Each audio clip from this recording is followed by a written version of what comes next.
are listening to the most comprehensive paranormal archive on the internet.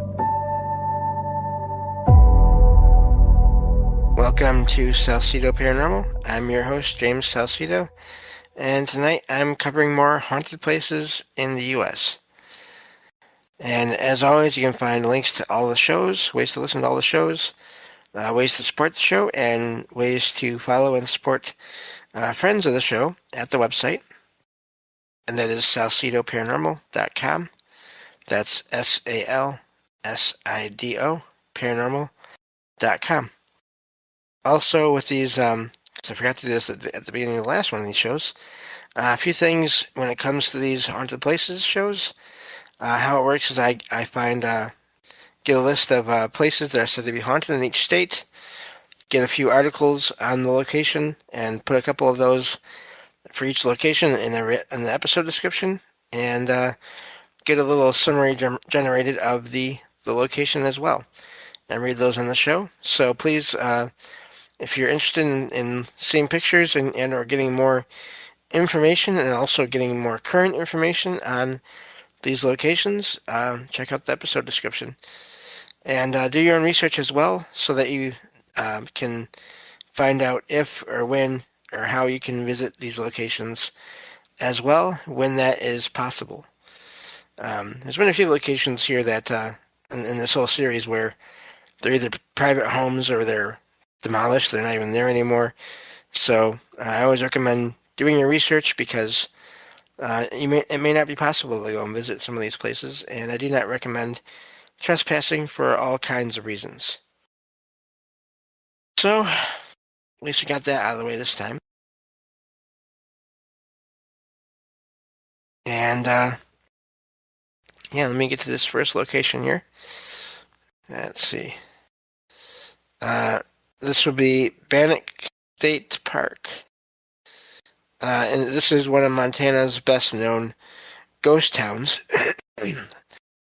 Built on the site of the state's first major gold discovery on July 28, 1862. The boom was fast. Bannock grew into a rough and tumble mining town, briefly served as Montana Territory's first capital in 1864, and then slowly declined as the gold played out and people moved on. History.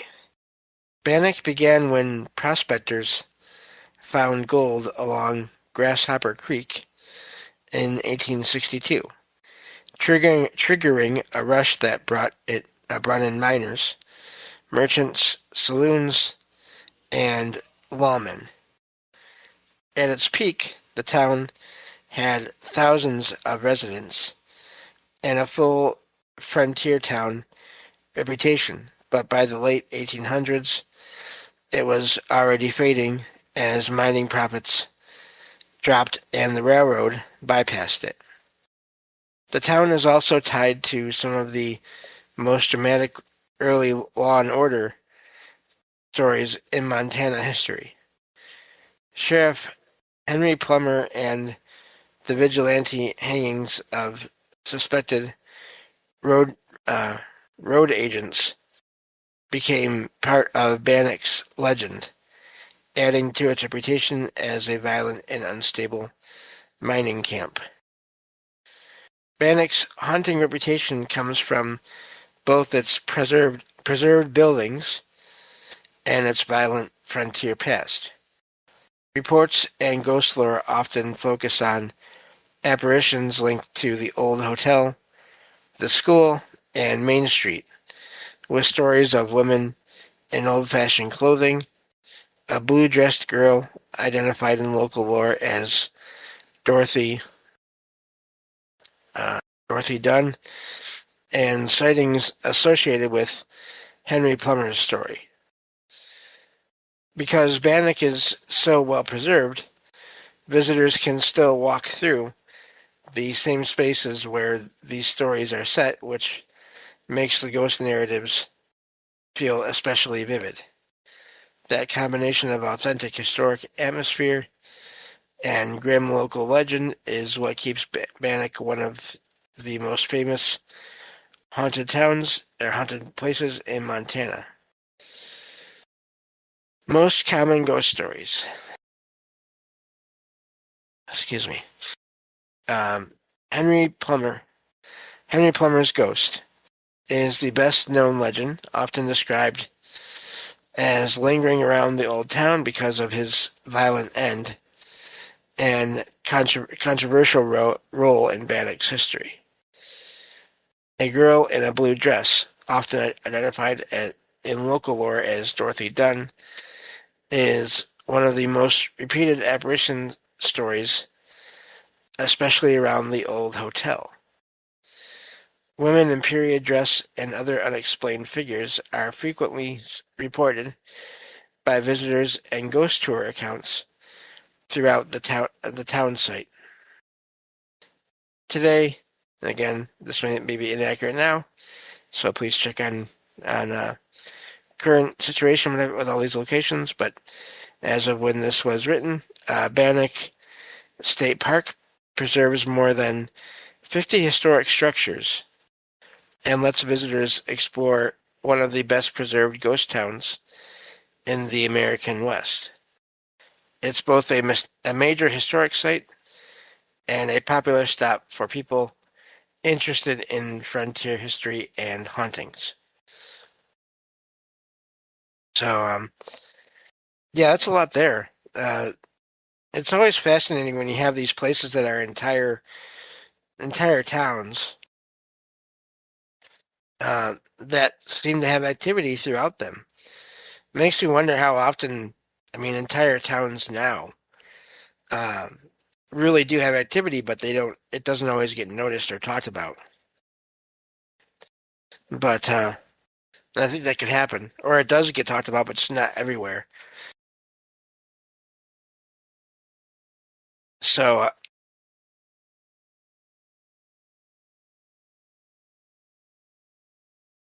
nope, there we go. Sorry about that. I had myself muted. But anyway, so I'm trying to get situated again here. Anyway, yeah, so it makes me wonder how often modern towns are just full of activity, but you don't hear about it, either because people in the area don't want to talk about it with people outside the area, or even in some cases, they don't want to talk with each other about it. I can see that happening too. So it's sort of known to only certain people and certain situations. Moving on to this next location here. This is Boulder Hot Springs in Boulder, Montana.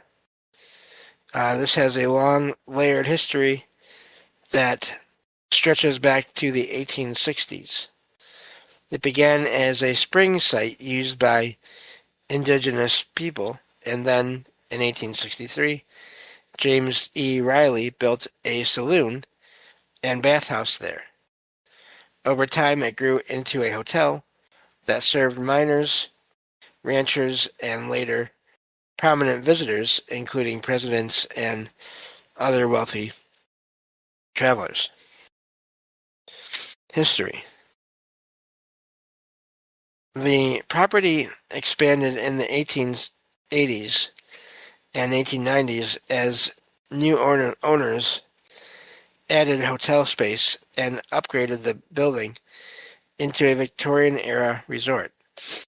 In 1909, James A. Murray bought the Springs and had the hotel thoroughly renovated in 1910, giving it a more elaborate Spanish mission and arts and crafts look, with arches, fountains, stucco, and decorative interiors.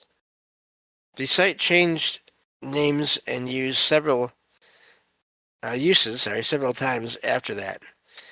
It became the Diamond S Ranch Hotel under C.L. Pappy Smith in 1940, later served as a dude ranch, and cattle operation, and eventually returned to the Boulder Hot Springs name. It was also placed on the National Historic Register, and later recognized as a historic property. Haunting. The most famous ghost story is Simone, said to be the spirit of a prostitute who was murdered at the hotel, though the legend is unverified. Reports tied to Simone include strange temperature changes, unexplained movement of objects, the smell of perfume, footsteps in empty halls, and the sense of female presence. I wonder how often is it people that sort of have abilities that feel these things, these stories, this history, or this like messages from apparitions or presences, or how often is it sort of is a story of an apparition based on what a place may have been like in the past, which I can understand, but I wish that wouldn't happen, because without verification, without the spirit standing there saying, I am this person, this is how I died, how does anyone really know? Again, I'm not ruling out that people are able to sense things. I'm just wondering how often is it that versus how often is it people sort of making something that fits with the history of the location. But again, I have no idea with this location or any other. Local accounts also describe playful activity like lights or stoves being turned on. That's not playful if it's a stove. And items being moved, which staff and owners sometimes attribute to Simone. Some stories add other apparitions, such as a woman in period dress or even a wandering nun, but Simone is the central figure most often associated with the haunting. Why it fits the lore. Boulder Hot Springs has the kind of layered past that often fuels ghost stories. An old building, frequent changes in ownership, a resort atmosphere, and decades of local tradition. Even today, the property leans into its history with themed rooms including Simone's Suite, which keeps the legend alive for visitors. So I can see that, but like I said, I wonder. I'd be curious with all these situations here where you see an apparition, and then all of a sudden you have a story surrounding them. How often is that based on feelings or messages or just the general surroundings? Next location here is Garnett Ghost Town. So here we have another ghost town. I've heard of this one though, actually. Amazing how many places you can find, and even with everything that all the research I'm sure you all and I do on these things, there's some names you know about, other names you don't, and then you find out it's supposedly a really well-known location, and you just never got around to it. That's always amazing to me, because I had never heard of that Bannock State Park, Bannock. I forget what they call it now, Bannock Park, before. But that doesn't mean it's not important. I just hadn't heard of it yet. Garnett Ghost Town is one of Montana's best preserved ghost towns, and its history begins in the Gold Rush era. It grew around a stamp mill built by Dr. Armistead Mitchell at First Chance Gulch in 1895. It was first called Mitchell and by 1897 had taken the name Garnet after a rich gold strike nearby. History.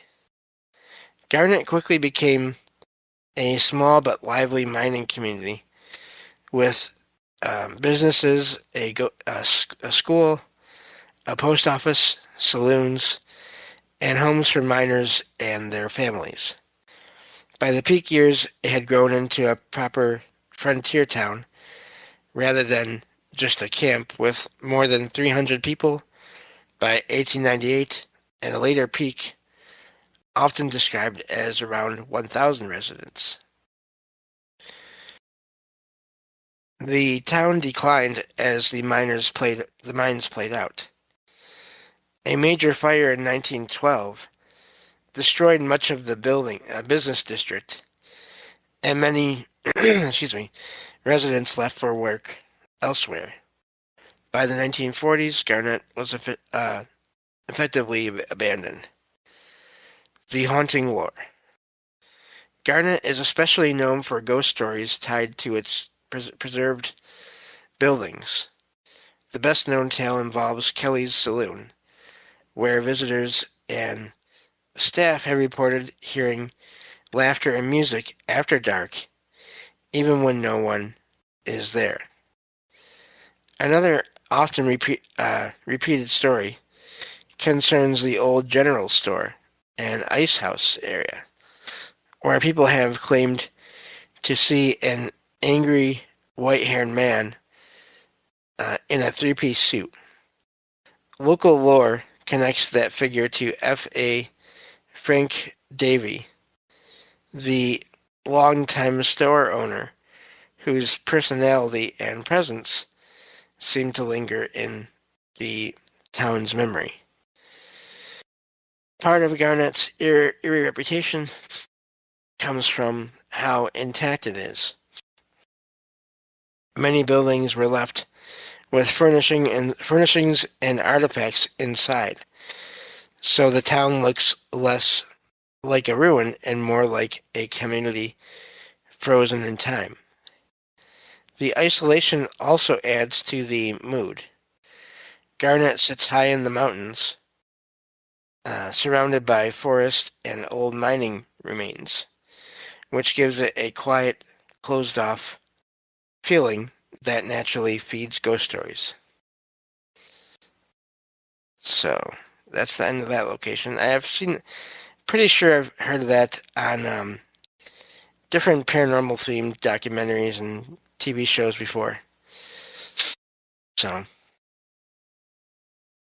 might be able to find some stuff online about that.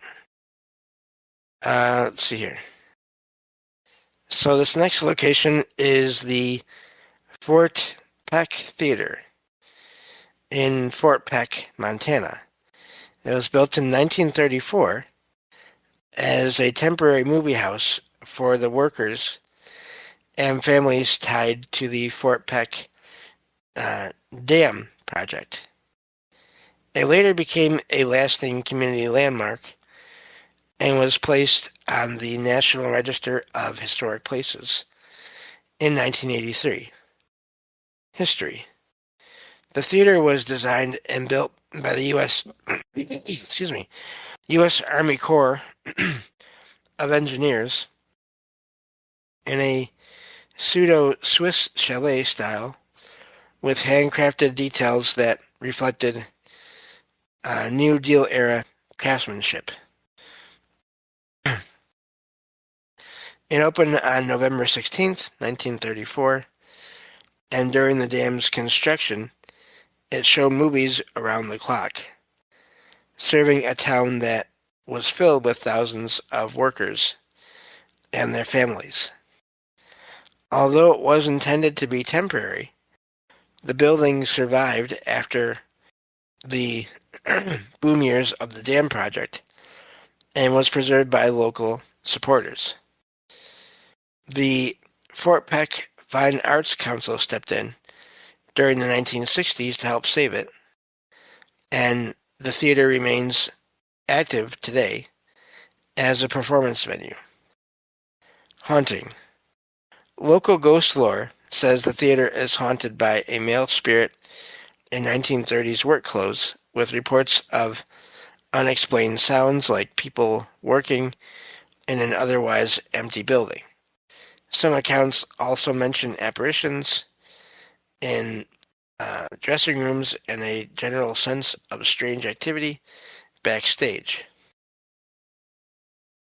The haunting stories are part of the theater's larger appeal as a historic site, but they read more like regional folklore and eyewitness style claims than verified events. Well, yeah, that's common anyway. The strongest documented history is the building's Depression era construction and its long survival as a cultural space. So that's where that one ends. Theaters are just another one of those places where so many of them are said to have paranormal activity in and around them. That doesn't, again, I'm not surprised that there's reports of that there. It's amazing that it was supposed to be temporary, but it was preserved still. I wish that would happen more often with places. Let's see here. I think we have one more location for the state of Montana. We may not get through all of it. We'll get through what we can here. This is Daly Mansion in Hamilton, Montana. It began as the summer home of copper magnate Marcus Daly, who bought the site in 1886 and built the original house in 1890. After his death in 1900, his widow Margaret Daly had it remodeled into the Georgian Revival Mansion, completed in 1910. The estate later remained in the family until the 1980s and opened to the public as a historic house museum in 1987. So, let's see here. We don't have a ton of time here, so we're going to skip to the paranormal stuff. If you want more on the history, just look up online, look at the episode description for the articles about this location, and go from there. The haunting lore centers on reports of unexplained footsteps, cold spots, doors moving on their own, flickering lights, and a lingering presence in rooms tied to the Daly family. Some stories especially focus on Margaret Daly and her spirit, Marcus Daly Jr., and the feeling of being watched in the upper floors and servant areas. A lot of the mansion's ghost reputation is tied to the emotional weight of the family's history, especially death, grief, and the long period when the house sat closed and untouched. That makes it classic historic haunting. That makes it a classic historic haunting site. Part real Gilded Age family legacy, part local ghost story. So, yeah, I think that'll do it, basically. Like I said, if you want more on any of these locations, you can start basically with the episode description, the links in the episode description for all these shows, and branch out from there. I'm sure you can find even more than I did, because these are just sort of summaries of each location, so definitely not full descriptions in any way. But yeah, and the next time we do one of these shows, we'll be starting with Nebraska. Thank you all for listening, and I will talk to you all next time on Salsido Paranormal. Take care.